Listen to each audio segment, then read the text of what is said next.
আমাদের দুই নেতা বলতে his Excellency's ambassador mister park Yangtze, তিনি বাংলাদেশের অগ্রসরমান উন্নয়নশীল অর্থনীতির দিকে খুবই ইঙ্গিত করেছেন যে একটা সম্ভাবনাময় অর্থনীতির দেশ হচ্ছে বাংলাদেশ। ফলে টেকসই অর্থনীতির জন্য, সাস্টেনেবল ইকোনমির জন্য আমাদের অনেক কিছু করবার সুযোগ, স্কোপ এবং সোর্স এখানে বিদ্যমান। বিশেষ করে তিনি তৈরি পোশাক শিল্পের যে সম্ভাবনা, আমাদের বিশ্বের একটা প্রধান তৈরি পোশাক শিল্পের রপ্তানিকারক দেশ হিসেবে বাংলাদেশের সারা দুনিয়াতে সম্ভাবনার কথা তিনি উল্লেখ করেছেন। সেক্ষেত্রে আমাদের এই রপ্তানির শুল্ক অর্থাৎ ট্যারিফ সম্পর্কে বাংলাদেশের বিদ্যমান সমস্যাটা যাতে দ্রুত সমাধান করা যায় সে সম্পর্কে তিনি আশাবাদ ব্যক্ত করেছেন। আমরাও আশাবাদ করেছি, উই আর হোপফুল। আশা করা যায় এটা একটা সহনীয় পর্যায়ে ট্যারিফটা আমাদের জন্য নির্ধারিত হবে। আমাদের আমির জামাত ডক্টর শফিকুর রহমান সাহেব বলেছেন যে আমাদের দেশটা ছোট কিন্তু বিপুল জনসংখ্যা, আমাদের অনেক সম্ভাবনাময় রিসোর্স, প্রাকৃতিক, সবুজ, বনভূমি, নদীনালা, সাগর সমৃদ্ধ মৌসুমী বায়ুর এই দেশে বিরাট সম্ভাবনা রয়েছে। আমরা যদি সৎ নেতৃত্ব এবং একটি সুষ্ঠু দেশ গঠনের জন্য আগামী নির্বাচনে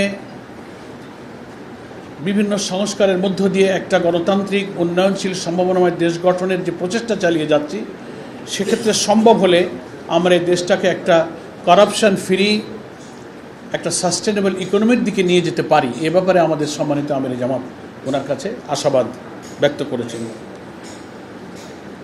কোরিয়ার অ্যাম্বাসেডর জানতে চেয়েছেন আগামী নির্বাচন, দেশের রাজনৈতিক পরিস্থিতি, সংস্কার পরিস্থিতি, নির্বাচন ইত্যাদি সম্পর্কে কিছু প্রশ্ন করেছেন।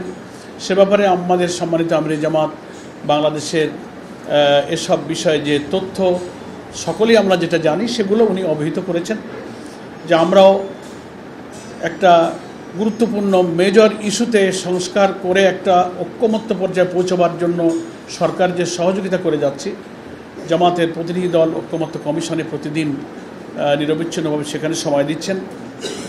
আমরা আশা করি একটা ঐক্যমতের ভিত্তিতেই আগামী নির্বাচনে একটা সুষ্ঠু নিরপেক্ষ নির্বাচনের পরিবেশ ইনশাল্লাহ তৈরি হবে।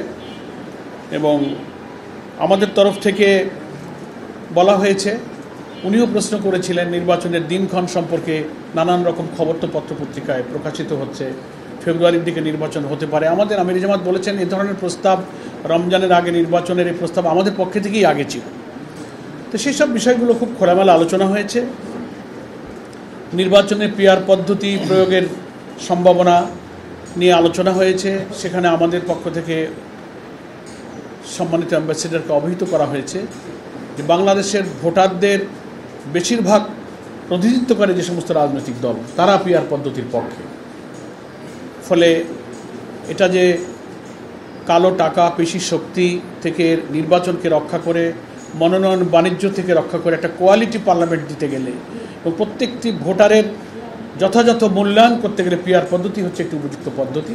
এ সম্পর্কে ঘরোয়া আমাদের দৃষ্টিভঙ্গিটা তিনি সেখানে উল্লেখ করেছেন। এই মোটামুটি এইসব বিষয়ে আলোচনা হয়েছে। এবং কোরিয়া, চীন, জাপান, পার্শ্ববর্তী সব দেশগুলো আমাদের যে উন্নয়ন অংশীদার, তার মধ্যে কোরিয়াও আমাদের একটা অন্যতম উন্নয়ন অংশীদার।